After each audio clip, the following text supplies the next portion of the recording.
I was reminded the other day of a strange fact in a Zoom call that I had for my forthcoming event, The Everyday Tudor Woman.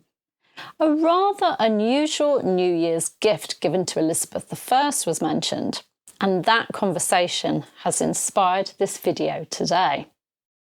Now, I've talked about New Year's gifts before and how courtiers seeking favour with the monarch would try to outdo each other by giving expensive gifts to the king or queen.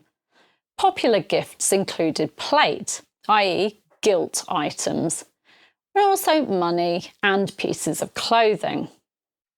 But sometimes a courtier would go all out to get the monarch's attention and their favour.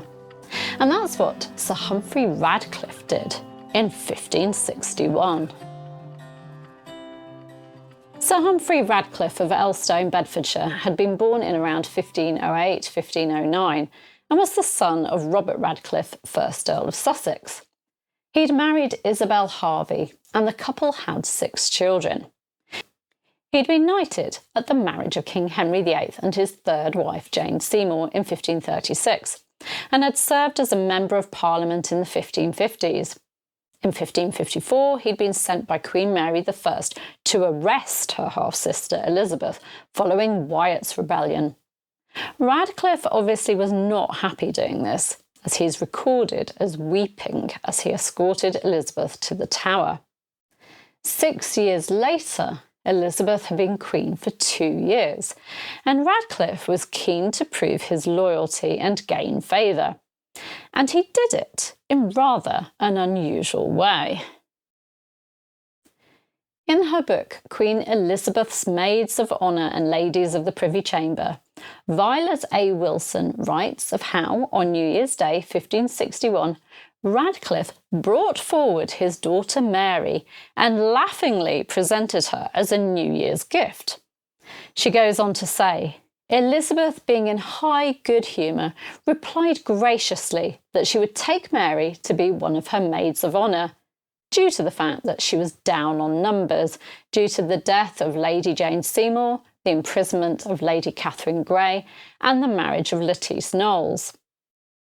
Mary's birth date is unknown, but it's thought to be around 1550, so Mary was only about 10 or 11 when her father gave her to the Queen. Much younger than a normal maid of honour, but she soon became one of the Queen's favourites. Wilson describes how Mary was not taken in by courtiers' flattery and that she laughed at their flowery phrases, telling one of them that his wit was like custard, nothing good in it but the sop, and when that was eaten you might throw away the rest. I can see the Queen delighting in such a precocious girl, can't you? Apart from one short romance, a tepid love affair, according to Wilson, Mary showed little interest in the courtiers who attempted to woo her, and chose instead to follow the examples of the Queen and Blanche Parry, another of the Queen's favoured attendants, and stay a virgin.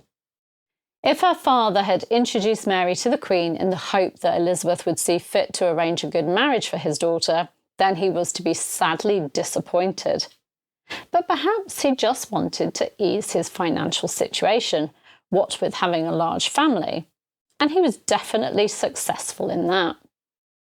Mary Radcliffe served in Elizabeth's Privy Chamber until the Queen's death in March 1603, serving as keeper of the Queen's jewels. It appears that she then retired from court. She wrote her will in November 1617 and died either later that year or in 1618, but before July 1618 when her will was proved. So that's the story of Mary Radcliffe, who started her royal service as a New Year's gift to Queen Elizabeth I. That's our strange fact for this week. I'll see you soon. Take care. Bye-bye.